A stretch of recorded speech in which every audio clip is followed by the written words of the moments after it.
Namaskar again, and welcome to our weekly Viveka Cudamani class. And we have been doing this class for last couple of months, actually, I think. And we are deep inside the scripture now. Today we'll be doing a very beautiful subject or topic also from this sacred text, which was created by Adi Shankaracharya, one of the greatest philosophers of this world. Whenever we talk of Vedanta philosophy, whenever we talk of the commentary on Srimad Bhagavad Gita and Upanishad, so first and foremost things we think of Adi Shankaracharya name. And in modern day world, in universities, international universities especially, and the colleges, professors, they try to follow the commentary of Adi Shankaracharya, especially on Srimad Bhagavad Gita, Upanishad, and Eastern philosophy. So in that sense, Adi Shankaracharya is one of the saints we always bow down every day morning so that we seek his blessings. So before I take you to the script today, let me complete my pranam to our gurus.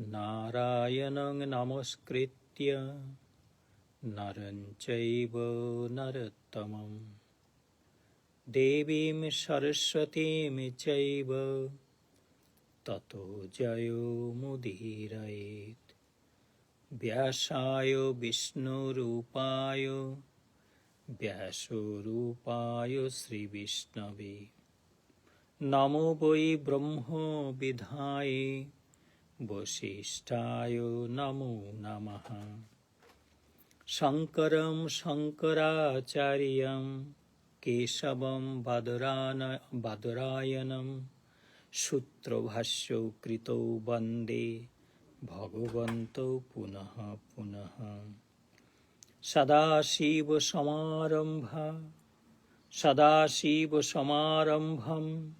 Shankaracharya Madhyamam Asmatacharya Parijantam Bande Guru Paramparam.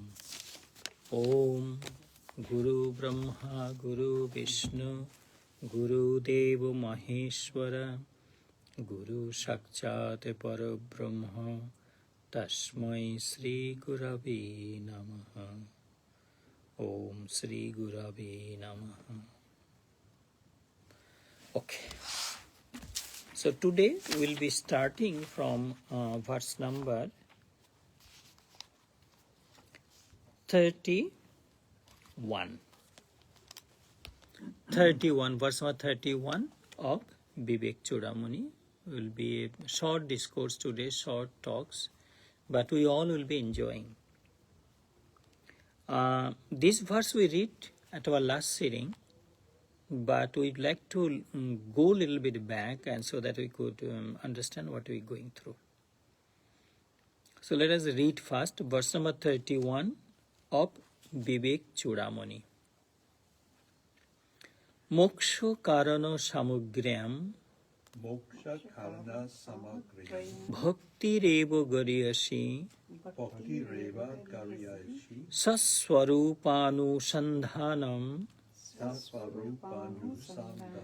bhakti ritya vidhyate. Actually it is bhakti iti avidhyate. 3 words. Bhakti iti avidhyate. But jointly bhakti ritya vidhyate. Or the other one, saswarupa anusandhanam. Saswarupanusandhanam is 3 words again. Swa, then swarupa, then anusandhanam. Right? Moksha karana samugrayam. Bhaktirevo gariyasi Saswarupanusandhanam Bhaktiritya vidhiyate. You see, because these words are joint words, so sometimes it becomes a little bit difficult to pronounce, but it is okay. You see here, moksha karano samagriyam, among things conducive to liberation, or among the means and conditions necessary for liberation. We can use that also. Among the means and conditions necessary for liberation, bhakti revo goriyoshi. Devotion alone is the supreme. So let's go to this portion first. So if you remember the last Tuesday, I was telling that Shankaracharya is usually a Vedantist, but he's talking of the bhakti, the devotion, because devotion is one of the foremost path to reach God, and usually people follow that path. In general, people, you could see the people coming to the temple, they bow, they go. And when they see that we're doing classes, they really is not so much to sit down, and because this is a philosophy, they don't have that kind of mental, hunger to sit down with patience to listen to the talks on philosophy. Sometimes they don't have time also. So now we're talking of the bhakti. Bhakti is such a huge thing. It's a massive kind of scripture whenever we talk of bhakti. Number 1, Narad Bhakti Sutra. Number 2, Srimad Bhagavatam. Number 3, Ramayana itself. I'm talking of since I practice Hinduism, so I'm talking the name of the scriptures from the Hindu scripture, Hindu practices. Ramayana also is full of devotion there, and there are regional scriptures also in different part of India. The prophets and saints, they created the books that describe the beauty of devotion or bhakti. There's so much of stories are there, so much. First and foremost things, whenever we talk of the bhakti, if you remember last week I was giving a little bit of explanation from the Narad Bhakti Sutra, that according to Saint Narad, he say that when somebody loves to listen the beauties, wonders, and of God, and somebody enjoy listening the beauties and wonders and narration of God, that is a sign of bhakti. Number 1. Number 2, that when somebody love to talk of God, say the people talking so much other things, say that politics. Right now there is a political disturbance going on in the country of Nepal. So people talking of Nepal. Like when I came to the temple, I see our priest also playing loud how Nepal Prime Minister, that stepped down. So I say, look, this is a temple, and you playing loud what's going on in Nepal in politics, because this is a current topic. So, but the person who loves to, he thinks I should not waste my power of speaking, talking of all this, because these are things going on always. Political changes all over the world is going on. We saw so much up to this state of our life. We saw so much changes. When I came to America in 1994, it was President Clinton. So much thing, if you remember the wire in some Bosnia or somewhere, there was a wire, and so that was a President Clinton time. So much thing was going on that time. Then I think President Bush came right after Clinton. Then we saw the World Trade Tower. That was the the whole world was shaken like. And then we saw change in Afghanistan, American aware. And then came President Obama, how he handled the situation. I think after that came, who came after President Obama? Sorry? Trump. President Trump came first in his first. And then came President Biden. And then now, so much thing, the changes going on in the United States. And also, we see in this country, the approach also, the philosophy and the practice in America also, so much of changing we could see by, from the President Clinton to now President Trump, and so much changes going on, and some people like, some people did not like, some are happy, some are not happy, is always happen. In India, there was first Prime Minister of India. When India got the independence, there was Jawaharlal Nehru. When we were little, I remember. Then after Jawaharlal Nehru, then Indira Gandhi came, So, and then when she was shot down in Delhi in her home, she was going to office that time, her own bodyguard. So I was in Delhi. We did relief work also. The whole Delhi was like burning. After that, so much Prime Minister came in India, I forgot their name. Now President Narendra Damodar Modi, I think, the full name. We call the Prime Minister Modi ji, that's how we say. So much changes going on also. The practice also change. So much new laws come. So we should not waste our power of speaking and all this, just discussing these things, because it's always happening. So the persons who love to talk about the beauties, greatness, glories, good things, sweetness of God, so according to Narad, it is a sign of a bhakti, because they love to speak of God, and they find out friend like that. And then there are people who love to do manan, means mentally, thinking of God inside of himself.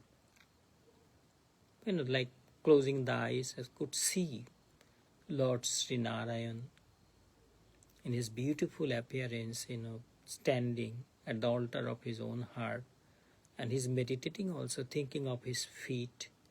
This is the feet of Lord Sri Vishnu, from where river Ganges came, and people worshipping. Millions of devotees offering their flowers, garlands, they bowing every day, and saints and holy men washing their feet. And this is how they keep thinking, gradually the whole body, whole appearance, they're thinking. So this is also sign of devotion. This is how Narad describing. And Narad finally concluded that highest kind of bhakti or devotion is any other word of devotion? Bhakti, devotion, two words I use. Is there another word? Good word in the Western world. Is there any different word of devotion? Dedication. Dedication is a different thing. You're fully committed. Dedication, devotion. I did not hear any alternative word. I mean, more better word I didn't hear. But devotion is a very good word too. Usually you always writing, devotion. So Narad say that highest type of devotion is that when you cannot survive without your God.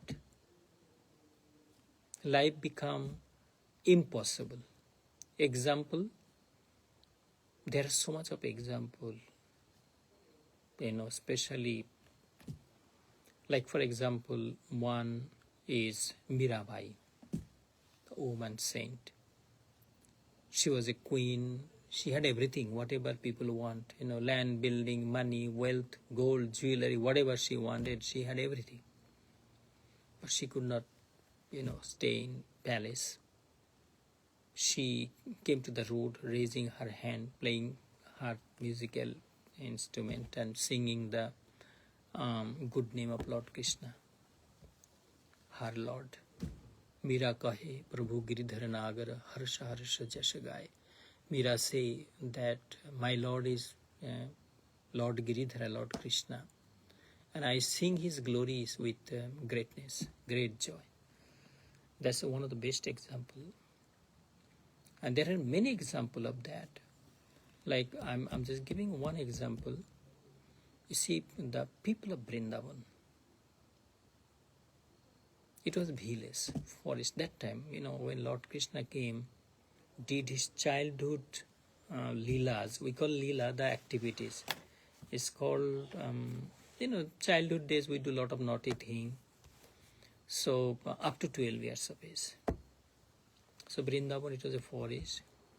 People, there was no opportunity to go to school. People used to take care of the cow, goat, land, and that is their job. Boys used to go to every morning they used to take all the cows to the forest, land, come back evening time. So Krishna used to do the same. Imagine the Krishna, we read about that, who delivered the immortal teachings of Srimad Bhagavad Gita, which today's world, millions of people reciting the verses from Bhagavad Gita every day. And when people die also, especially Hindus, they keep the Bhagavad Gita at their chest, So imagine that Krishna in his childhood days, he spent almost 12 years in just going morning time, looking after the cows, coming back home, doing all the naughty things there. So now especially ladies, we call Gop and Gopinis. Gop is the boys, Gopinis are the women.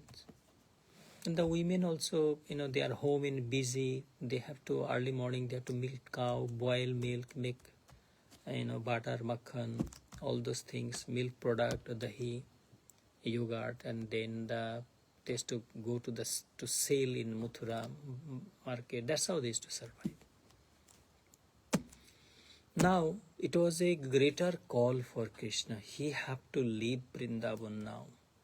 The purpose he came to this world, time came for him to leave Vrindavan and move forward. So, naturally, they could imagine how the people of Vrindavan, because Krishna was their life. Krishna was the light in Vrindavan. In Krishna's smile, people saw everything. And Krishna was their soul, like outside, moving around. So that Krishna leaving to move forward in life. So the Gopinis, they lie down on the road so the chariot cannot go. You could imagine. Now finally when Krishna left and, he did not come back to Vrindavan. So much story we read about, Vrindavan stories, but he never came back to Vrindavan. So now when he was in Mathura, so he thought of Vrindavan and he sent one of his friend to Vrindavan and he said, friend, please go to Vrindavan and give some gyan, knowledge to this, the Gop and Gopinis in Vrindavan, because, they are very sad, they are missing me so much. Cow, the drops of tears coming from their eyes, they don't give milk properly. And then the women don't get inspiration and energy to do their work. Men also feel, very depressed. And that joy is not there anymore in Vrindavan. What was the name of his friend he came to? It's not coming to my head. So he dressed, Uddhav came. Make sure we don't mistake. So he dressed like Krishna, and Krishna's chariot came. Everybody was, happy that Krishna came. He looked like also. They treated him good, and news spread all over Vrindavan. See the example of bhakti. So now Uddhav was, that giving them knowledge. He was giving the knowledge, say from that this is how it is, Atma. You must, whenever you get time, sit down, close your eyes, think of yourself, find out your true identity, what is real, what is unreal, this kind of word. But they said that, Uddhav, please stop. Please stop, because they were in the highest stage of bhakti. They achieve what you call liberation, salvation, or self-realization, or Bhagavat Prakti in our word. They already achieved that. They live with Bhagavan, with God, 12 years of their life. This is so much of miraculous work of Krishna. So they were asking that, that who is preparing food for him. He loved this dahi, yogurt, that who is preparing all these things? How is our Krishna? The Uddhav, please tell us about our Krishna. Don't give us knowledge. So what I mean to say, this simple, uneducated, the men, women of Vrindavan, those who never went to school, but they were completely united with the Supreme. Because Krishna's to Bhagavan Swayam. Krishna was Bhagavan Swayam. And so they live with that Supreme 12 years of their life. And so they needed nothing in life. See, if you look at us, like say that I myself living so many years, 24 hours in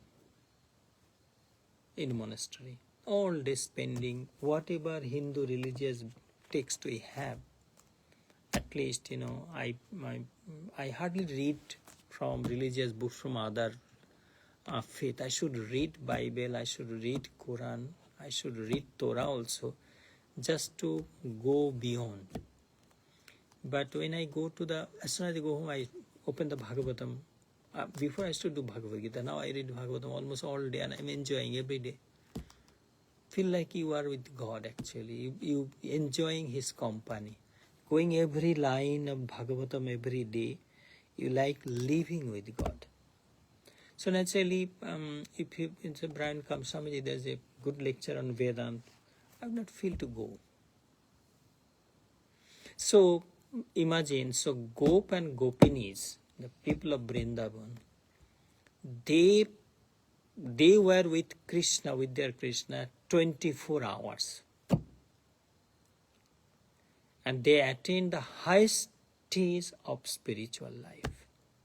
What we call mukti, moksha, liberation, salvation, attainment of heaven, whatsoever in a different faith, different religion proclaimed. So simple people of Vrindavan attain that stage by just loving their Krishna. Simple love. Without Krishna, they don't feel life they have in their body. Krishna was their incoming, outgoing breath. Krishna was in their eyes. They could see Krishna everywhere. Krishna was their mouth. They talking of the Krishna's word. Krishna was in their lom kuk, means the root of the hair of their body was Krishna. Krishna was in their tongue. Krishna was inside of their body, outside of their body. So there was Krishna. In our language we call Krishna Moy, means the whole their existence was, evolved or united with Krishna. Whatever we could think of devotion, bhakti, the people of Vrindavan attain that. We see Like you probably saw in the Hare Krishna Foundation, the person who introduced Hare Krishna, the person who introduced first, 500 some years ago. I was born in the same district Nadia in Bengal. So he was born in Mayapur, where ISKCON founded their headquarters. Now changed. When before we used to go, there were small kutia, Vaishnava people simple Vaishnava people used to live there. And his name was Chaitanya Mahaprabhu, or Sri Krishna Chaitanya also people say, or Gauranga also people say. So he was one of the famed Pandit, well-known Pandit, master of scripture. He used to engage in argument.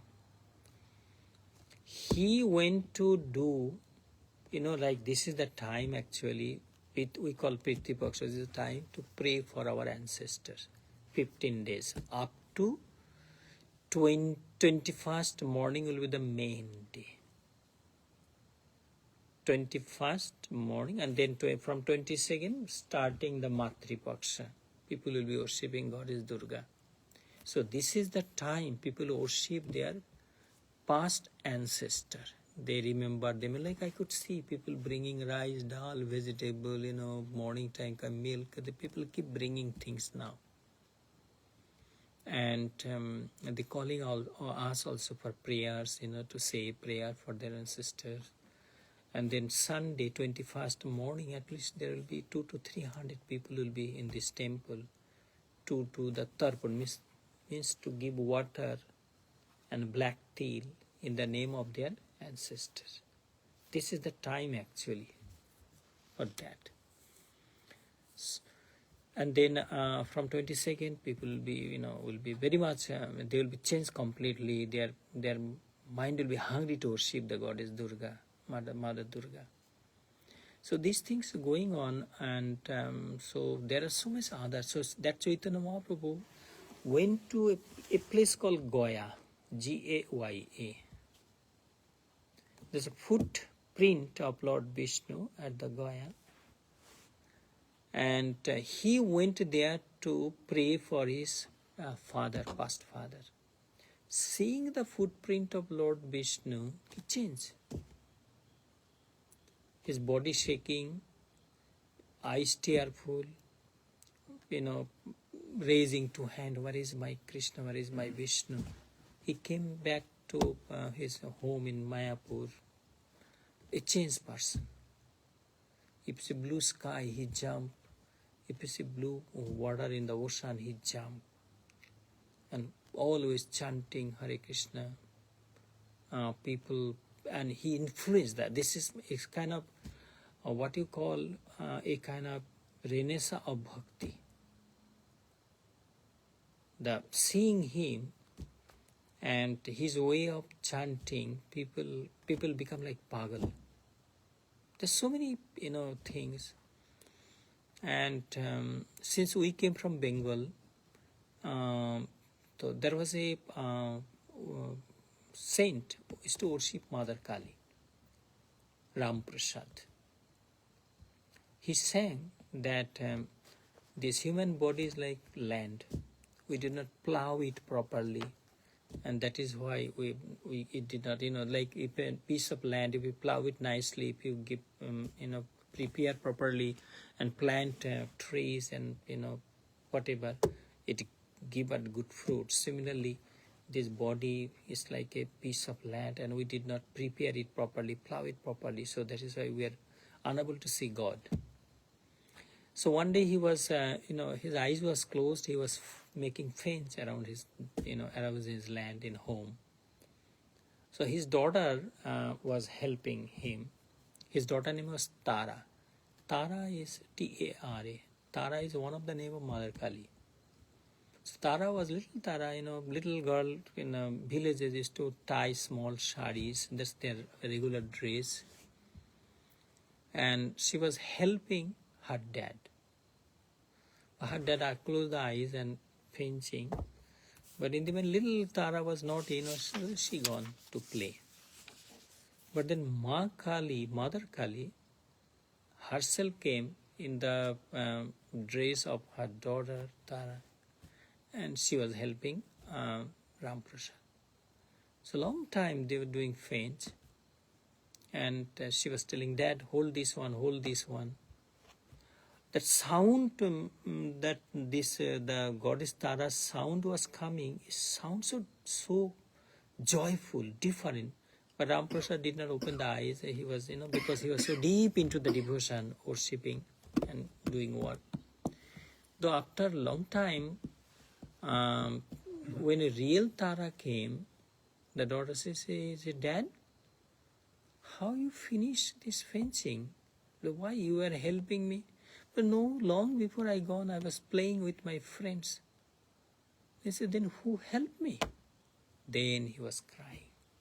Who must be a goddess Tara.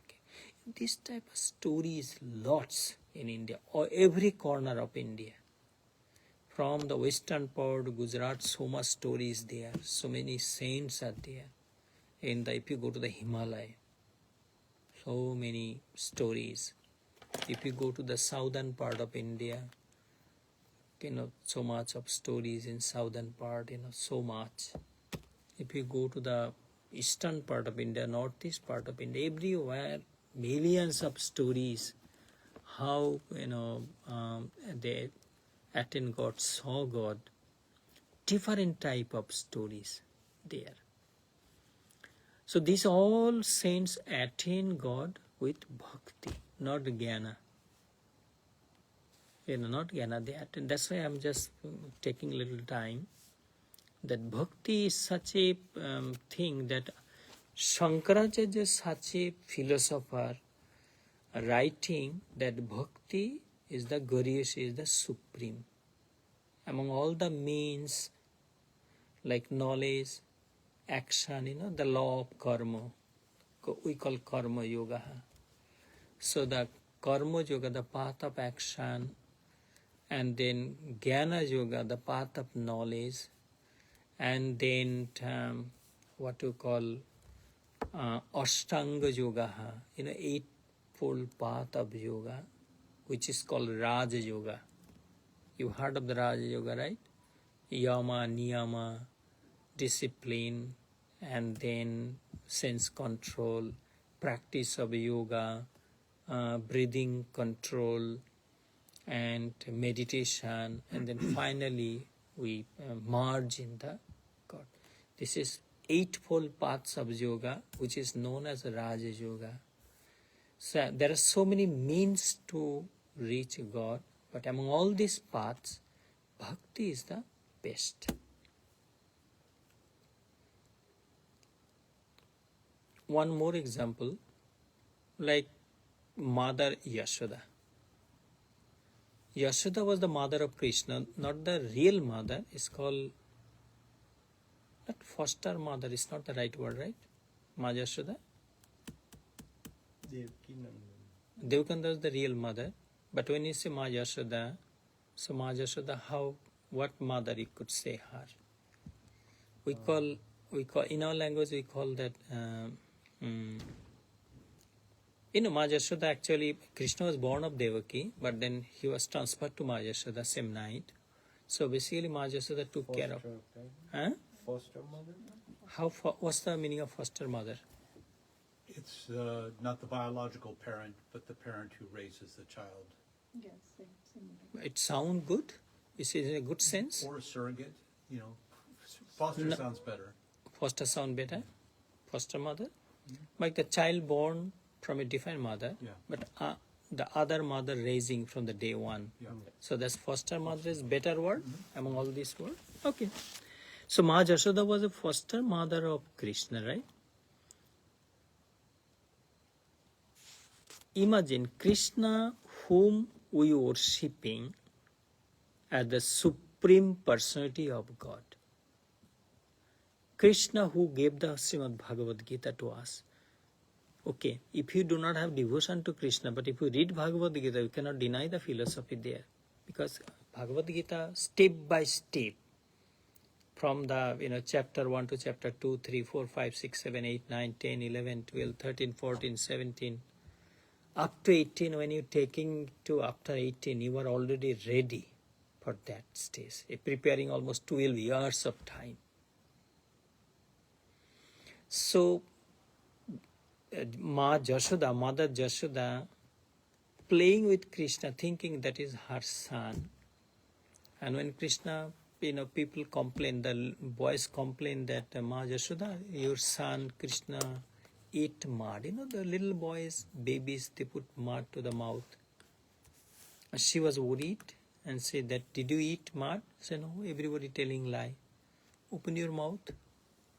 So Krishna opened the mouth, and Mother Jashoda, she inside the small mouth of baby Krishna. See, that's why I'm talking on the Bhagavatam. See the description giving.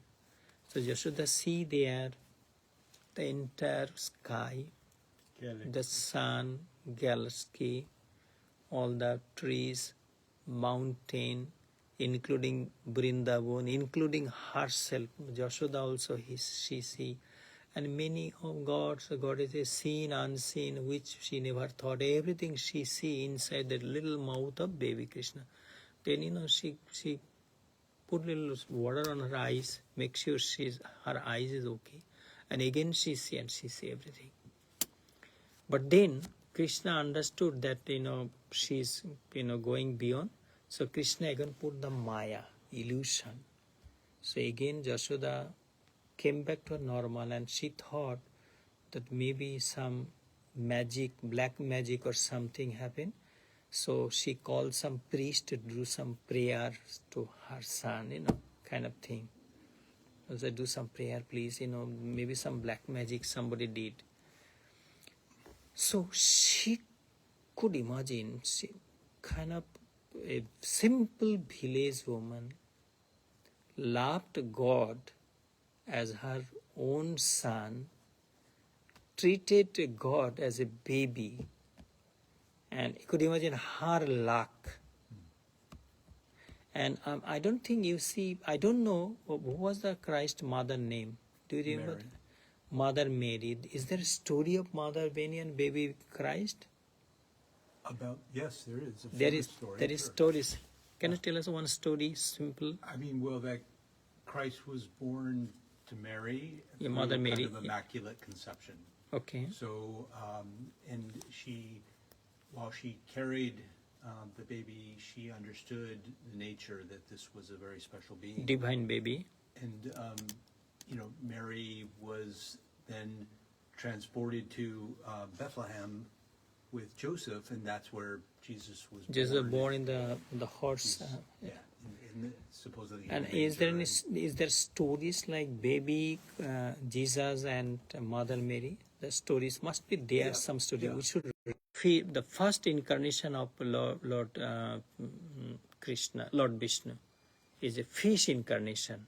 So basically, a saint went to the river, praying with water. It's a system, in Indian system. Usually we go to the river, we take a shower there, bath there, and take water and give water in the name of sun god, right?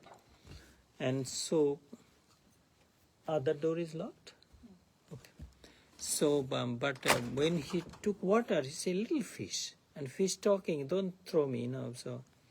And he put in his common little pot, and next it was big, transferred to a bigger pot, it was big, transferred to a pond, bigger, this is this. So basically then say that, Mahapralaya coming, the destruction coming, water will be consuming the whole world.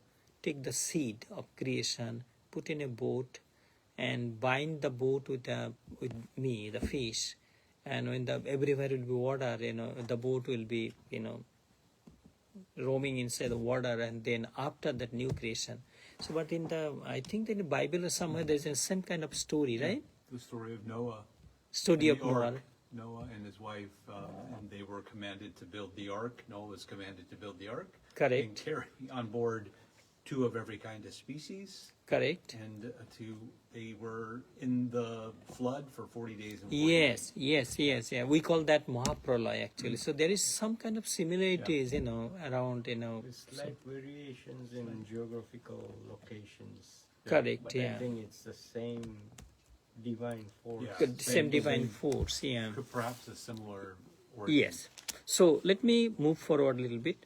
So according to Adi Shankaracharya, he say, among all the means we have to reach the final goal of spiritual life, bhakti is the best, is supreme. There are many stories. There will be no end of the talks if we keep talking of the devotion. So instead of doing that, let us little move forward. The second line, if you see the scripture, the verse number 31. Saswarupa anusandhanam bhaktir iti abhidhyate. Saswarupanusandhanam bhaktir ityabhidhyate. Right? So it say that the seeking after one's real nature is designated as devotion. What's written here? What I wrote?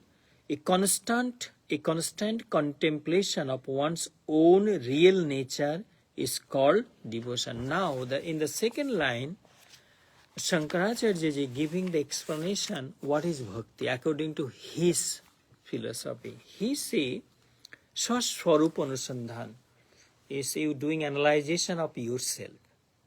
You're doing research and you're looking into you.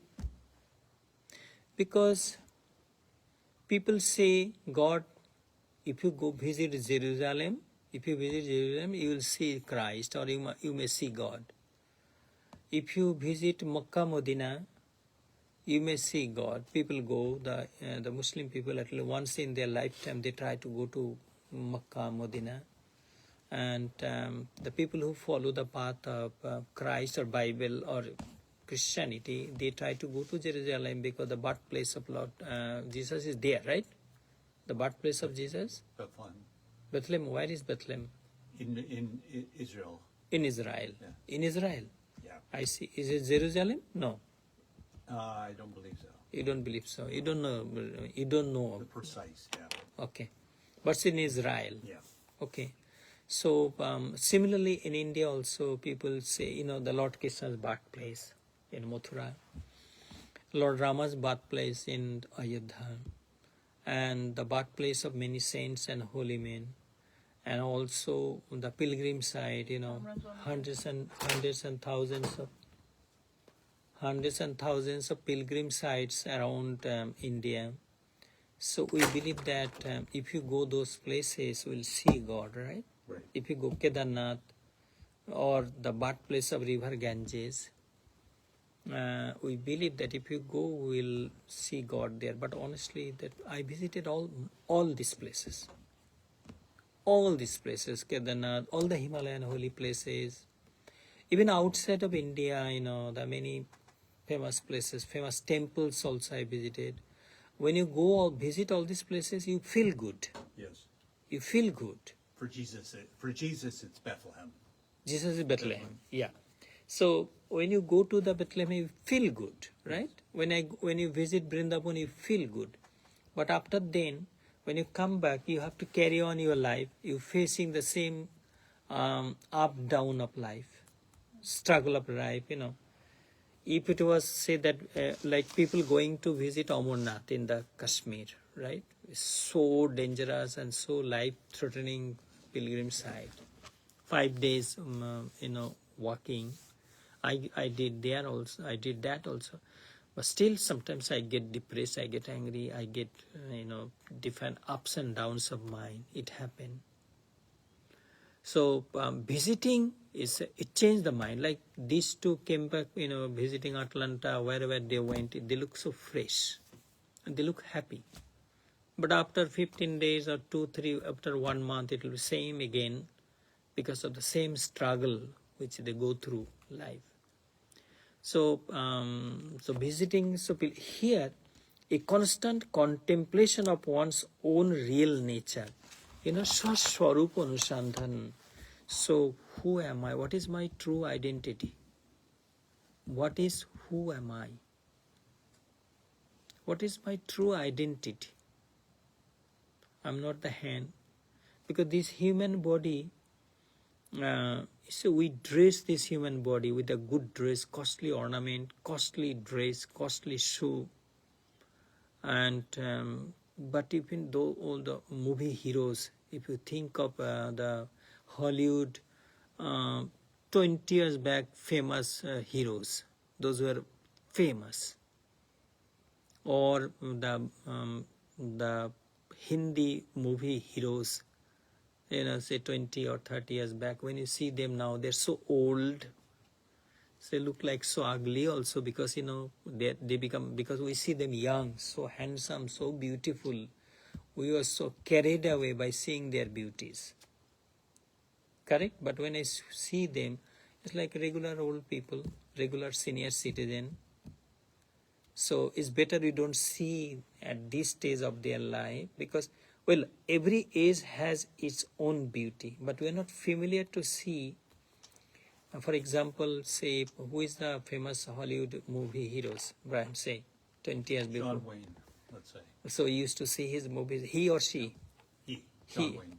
So you used to see his movies. If you see him now, Well, while he was living, if you saw him at the later end of his life, you would not have seen Yeah. the hero side of. yeah, we saw in our time was Rajesh Khanna, the hero, and he was so handsome, he was,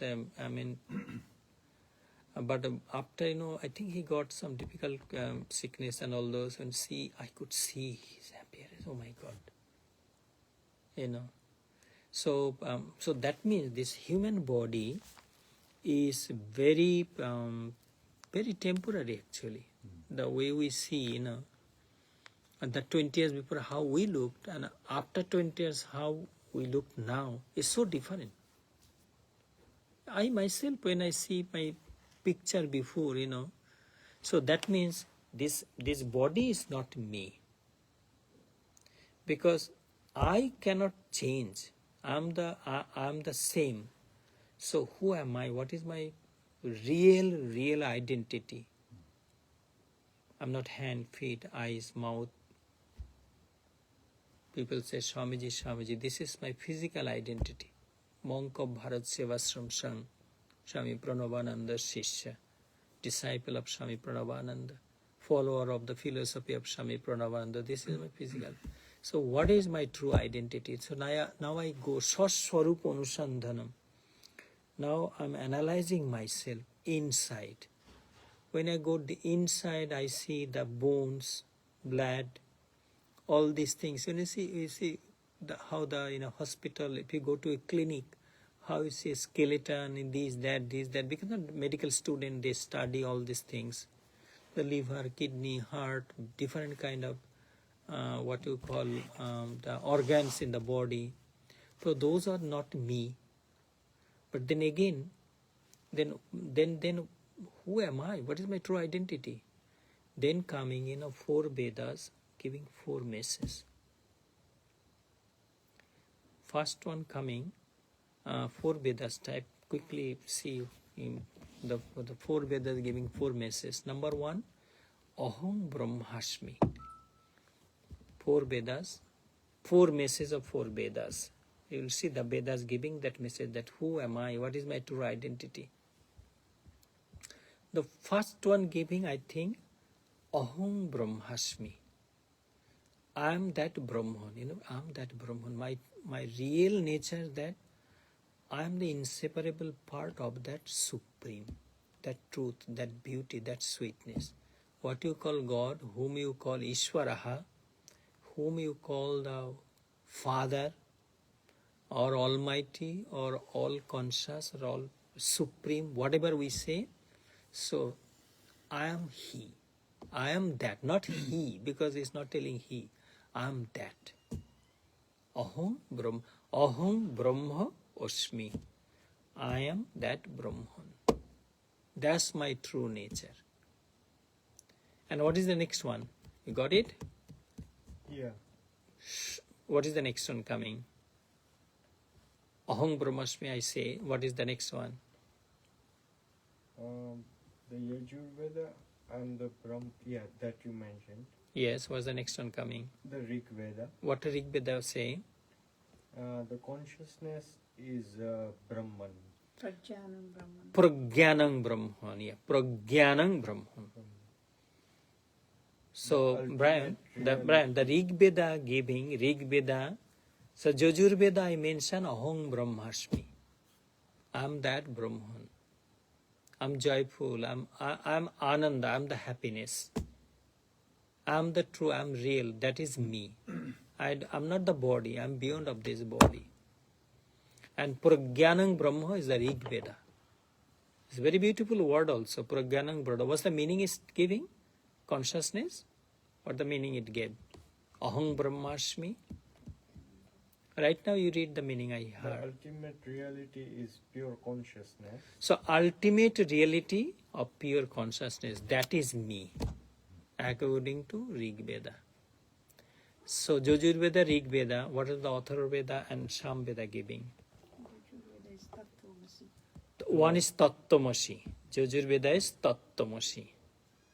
You see the four Vedas giving four messages. One is Tattvamasi. What's the meaning giving of Tattvamasi? The Samaveda gives a Tattvamasi. Read the meaning of Tattvamasi. That thou art. Yeah, read it. This is the great instructional message given by the sage Uddalaka to his son Shwetaketu. Shetketu, read the meaning. What's the... It means that the true essence of who you are, Atman, is identical to the universal ultimate reality. You see?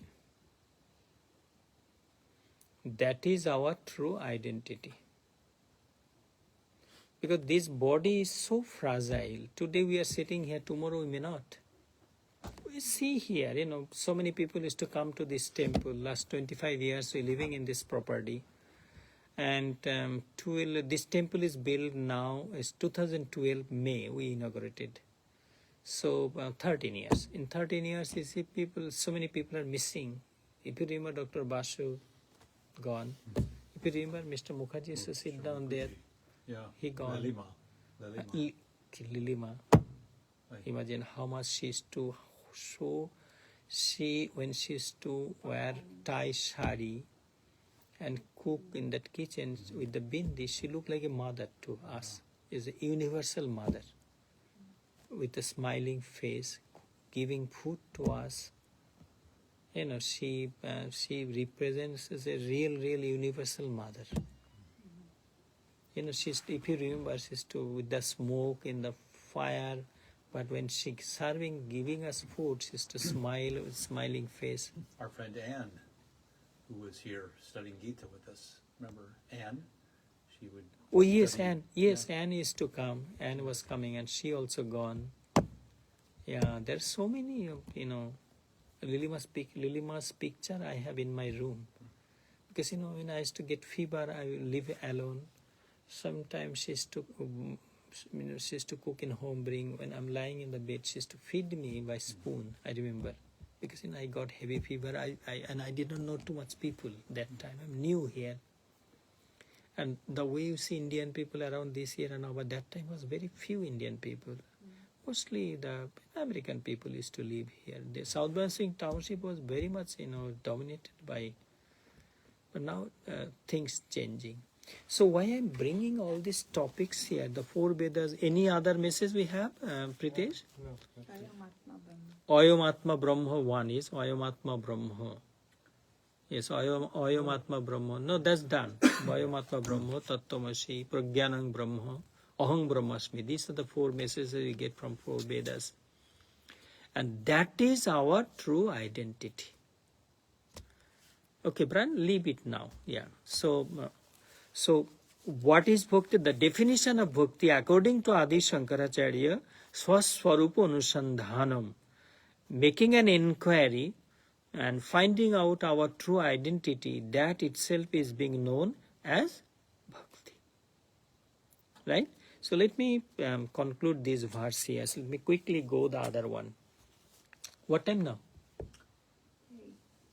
8:05. 8:05. 8:05. Let me see quickly, the verse number 32 of Viveka Cudamani.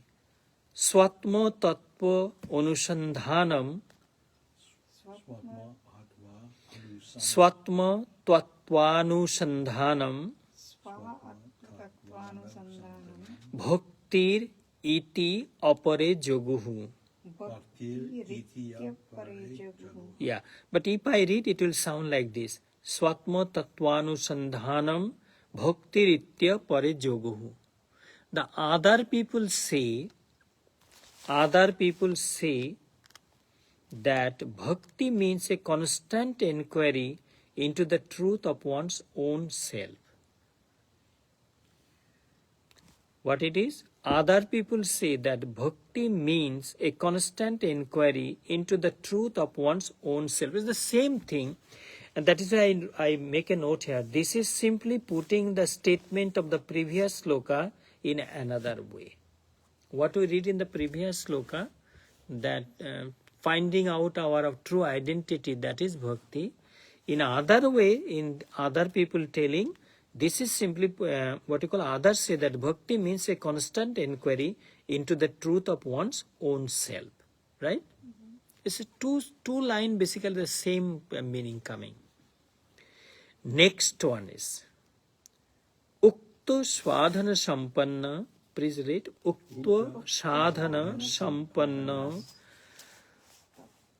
Tattva Jighasu Atmanaha Tattva-jigyasu-ratmanaha Uposidet Gurum Pragyam upasitet gurum pragyam Yasmat Bandha Vimokshanam. Yashmat bandha vimokshanam. You could see how Shankaracharya was a scholar in the Sanskrit language, right? Ukta sadhana sampanna tattva jigghasuratmanaha uposidet gurum pragyam yasmat bandha vimokshanam. What it say? One who has above mentioned qualities and qualification and is desires to know the truth of the self should therefore approach an illuminated teacher for redeeming himself from bondage. That means it's basically guiding. That's, all these days we have been reading that 4 qualities, this quality, that quality, vairagya, vichar, all those things we're talking. It has been ukta sadhana sampanna, and those who has above mentioned all these qualities and qualification, tattva jighasu, who really want to find out his true identity, atmana, desires to know the truth of life, should therefore uposidet gurum pragyam. Now, should approach to a illumined soul. Is asking to approach to a guru. If you remember, we were reading Prasna Upanishad, right?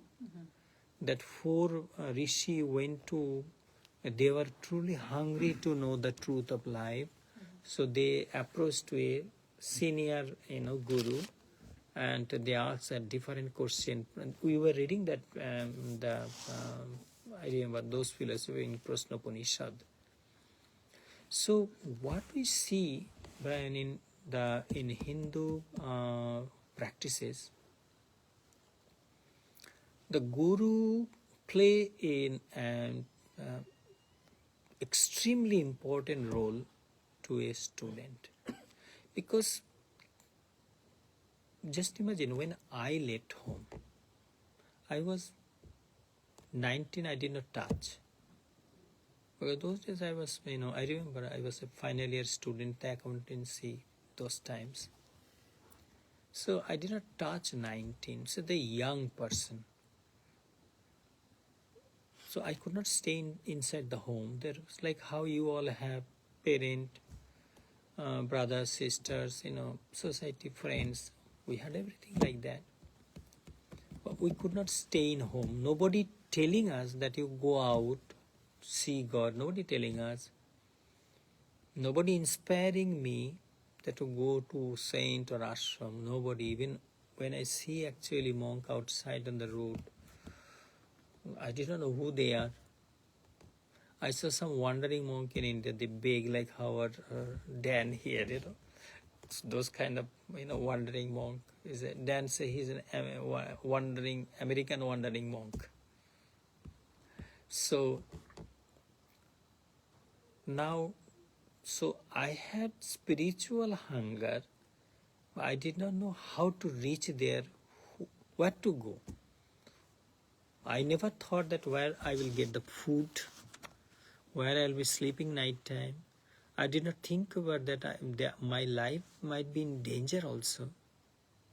Right? There are so many things, I hear the stories that people, take all these boys, they make them blind and put them to beg. All these stories we hear, But there is different kind of gang also.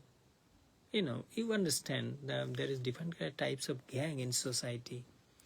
The cities like Mumbai, New York, Los Angeles, Mexico City, the cities like that, there's different type of gang also work.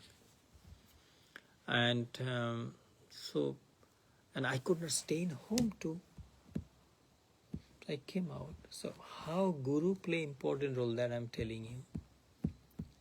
That if you fall at a bad hand, you come back home with extremely bitter experience of life. Extremely. You destroyed your life, like character, all these things, But so such a young 19, you could imagine that age, So I was lucky. I feel it. You see that on the third picture from here? That is Swami Orupanandaji. He was the fourth patient of Bharat Sevashram Sangha. It is the third picture, Swami Orupanandaji. So I fall at his hand.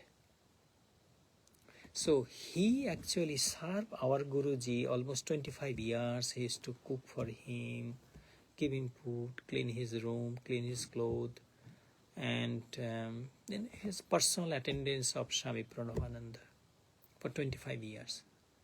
So luckily I fall at his hand. So he has a way, and he was a symbol of bhakti. If you think of Bharat Sevashram Sangha, if you go to Bharat Sevashram Sangha, you will see the monks are busy. They're running school, colleges, doing relief work. The monk who does a lot of work, he get appreciation more. That kind of environment is there. Somebody who is sitting down doing, say me doing with 3 people doing Vedant class, they'll think this, some monk might think this is a wastage of life. What are you doing with the 3 people?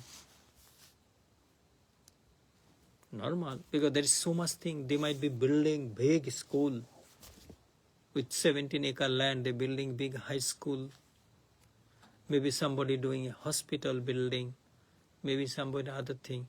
Here I'm sitting with a few people discussing Vedant hour after hour. So in their eyes it might be wastage of time. When they might say that you could do so big work.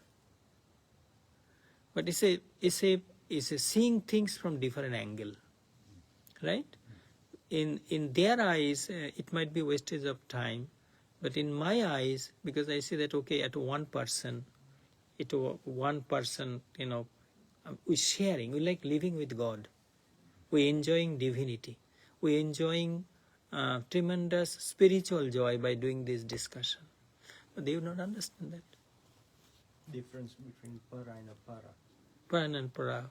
They're doing good work too. They're doing, somebody who is doing in a big high school is also a good work, for society.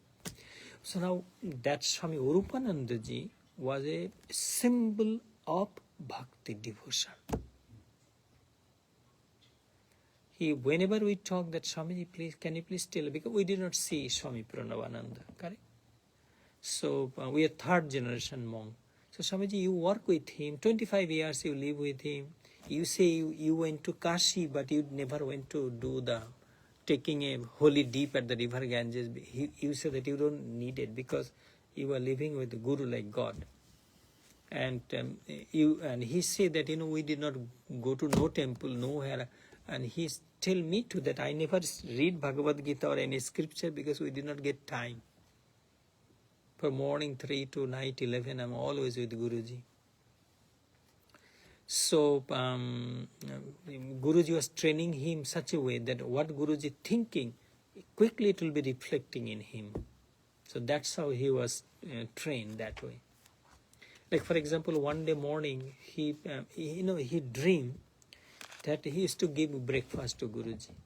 So he dreamed that he's giving like yogurt and with we call, from date tree juice, they make kind of sweet, and chura, some kind of make from rice to Guruji breakfast, and banana.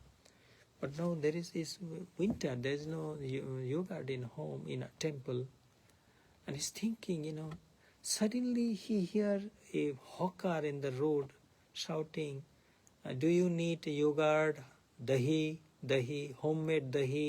homemade yogurt do you need?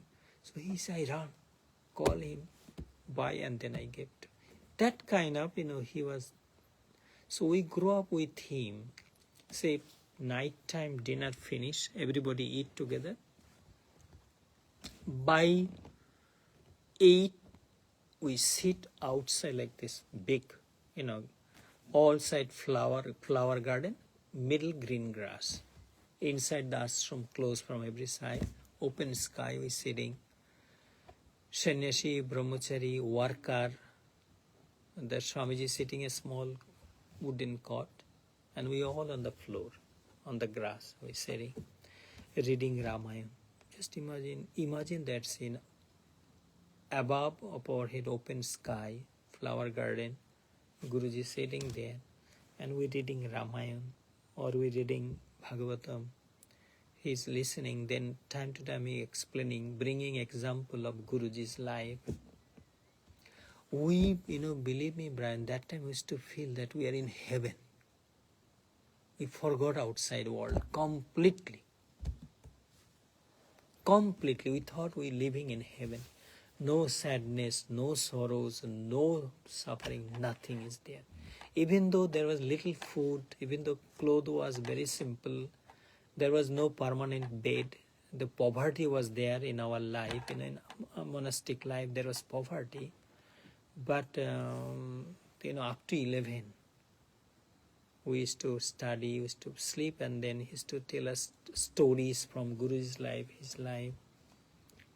One time, he went to Madras, Chennai, and he was bitten by a snake, and he fell unconscious at the pond side. Nobody knew, and village people, they carry him, they sent, they die, and then finally, he got his life back. There's so much of story, but we enjoyed a heavenly kind of environment in those days. So my whole purpose to tell you of the Guru here, Uposidet Gurung Pragyam, somebody who is interested to know the truth of life need to approach to a good teacher, capable teacher who can guide us to reach that goal. I think this is enough today, and let me say a quick prayer. I could not go to the properly, but it's okay. Om Asato Masad Gamayo Tamoso Ma Jyotir Gamayo Brittur Mam Amritam Gamayo Abir Maedhi Abir Maedhi Abir Maedhi Om Shantihi Shantihi Shantihi Hari Om. Thank you for joining with me. Namaskar.